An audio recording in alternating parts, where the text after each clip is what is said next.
Really, it's just these little tiny delays or indecisions or these little moments where you can see what Brick is putting together, but it's just like that one little moment of, maybe I won't go this way. But here's what's throwing him off. I mean, even when Brick isn't delaying for that split second, Viju does, and it always just ends up working out for the worst for Brick.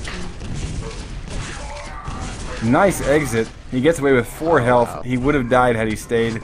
And, you know, oh, wow. Viju really not paying attention to the teleporter play there.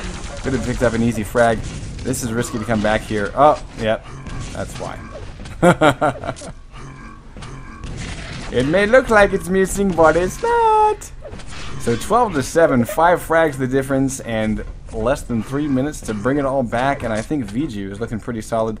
LG aim accuracy has been pretty low, actually, between these two players all night. But we have seen little spats of fantastic, like probably above 50% here and there, you know, but it's a bit haphazard. They like to switch and spam their LG quite a bit. So, you know, I can understand that. But either way, Viju doesn't really care because he's winning, and so, you know, that's the important thing. Whoops. Oh, but a little I think this, you know, not caring is just like the last map, causing Viju to run into some situations he really shouldn't be. I mean, I can, you know, not fault him for that LG rush to Mega, but yeah. I mean, it's especially if you can get this frag right here. This is it. Oh, yeah, 2 frags. I would have gotten those shards. I really would have picked up those shards. Either way, he's able to force Viju off. Oh, he's got to hit everything here. He's really missing with his LG. 2 health. He gets away. And, oh, man, there is only 1 armor up on the map. Mega up in 2. Brick, not going to risk it. Doesn't want to get rocketed off. Viju already has that Mega. And 1 frag the difference. A minute and a half left to go. Oh, he catches Viju off. And we'll just punish him for going up that jump pad. 12-12. Holy shit balls. Brick is taking the lead. And what a turnaround it has been. Oh, fantastic. I love it. Can he hold on to it? Another minute and about 10 seconds to hold. But the momentum is in his favor. Although 2 armors just went to Viju.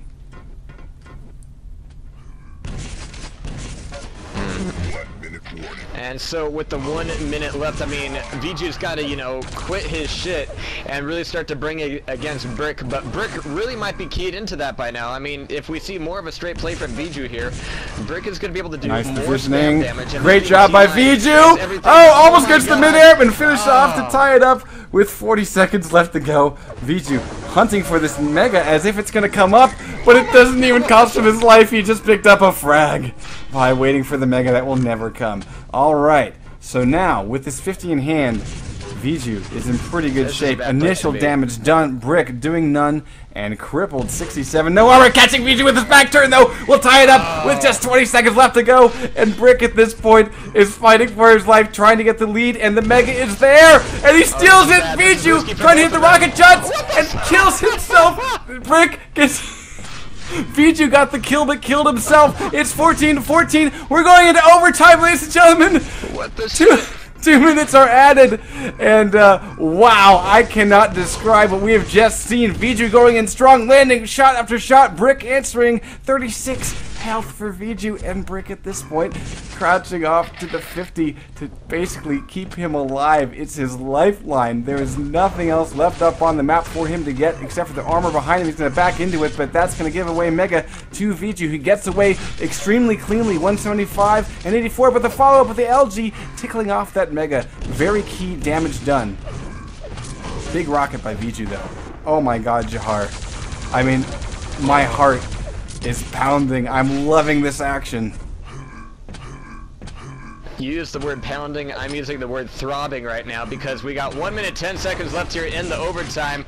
Viju, while in control of a lot of this, is looking relatively weak at the moment. 100-100 for him.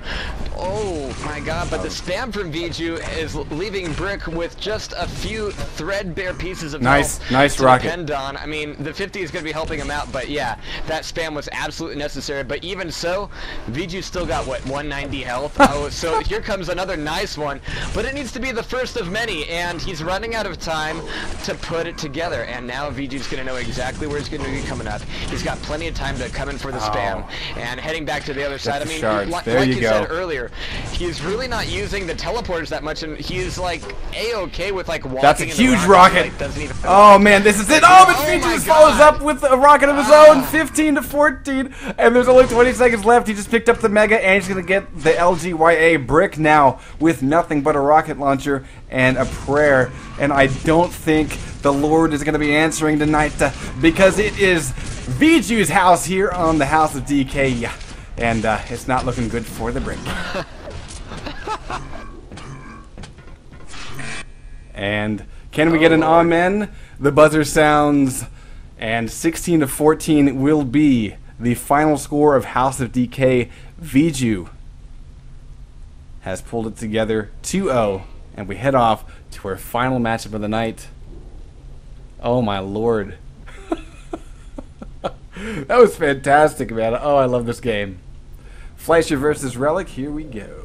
And really what that came down to, I mean, you saw Brick getting all of these great, really initial rockets and plasma spam, but when it came to the finisher, he was trying to finish a little bit too early. I mean, a few more seconds left there, a little bit more running would have gone a long way for him, but even so, you can't argue with overtime. So fantastic game there, and we're going to be moving into our third and final matchup of the night. Man, honestly, I got to give it to Brick though. That comeback. Oh my God. Yes. That was friggin' awesome. Oh, holy shit balls! I love this game so much. All right, folks. So this is going to be our final matchup of the night, and it, of course, will be Fleischer versus Relic. Relic is one of my favorite players. We only rarely get to broadcast him because. Well, he's apparently a pretty busy man. Doesn't. Ooh, what the? Oh, okay. For a second there, Relic had 113 ping, and so he tends to really only show up for big tourneys like these, and usually finds himself doing pretty well. I think that Relic is one of those guys that maybe if he had more time to practice would be phenomenal. Kind of similar in that way, I would say, to Griffin, who's also a guy who's extremely busy and really only has time to play for big tourneys for the most part, that I've seen anyway. And but while you're spouting out love for Relic, I'm going to give Fleischer a little bit of love here. I mean, until just a few weeks ago, he was primarily known for taking first place in the open portion of Quake 9 2009. But I think more importantly than that, during the last, Silent Gamers Cup, he was able to pull off third place just behind Dehang and Rafa. So he's quite a bit of an up-and-comer here. Now, yeah, Death Row is mentioning that... a long time no see. Relic, Death Row mentioned that Relic does play apparently Team Fortress 2 for complexity, so, alright. I don't follow Team Fortress 2, I don't really like that game, so whatever. That's okay. But we are, again, once again, guys, just in case you tuned in the middle of this is the Evil Geniuses Masters Cup Series, sponsored by MSI Notebook. There are cash prizes on the line, $3 grand worth split between the top 3 players, and there's also an notebook donated by MSI that's on the line for he who plays Dehang in some sort of exhibition/show match. I'm not exactly sure how they're working that, but it should be really good times, and of course, how the match has been tonight, epic. All right, we're going live. Saved by the buzzer. Love it. All right, and we're gonna watch Relic out of the gate, just because I'm biased, and we're gonna see him grab Mega and potentially Red. Not too bad of a scathing here as he gets away fairly cleanly. Weapons are his biggest deficit. Fleischer hurrying to the double yellow RLLG setup, and this is actually really big here. If he can switch up to... Ooh, he's going to stick with rockets. Interesting. Eats a lot more plasma, I think. Yeah, I don't know. I think maybe going LG a little bit earlier might be good or bad, but on the other hand, that changes your dodging. That might make it a bit easier for plasma to line up on you. Yeah. Yeah, I don't know why he dropped down either. Either way, Mega and Red now for Relic, and that's looking good.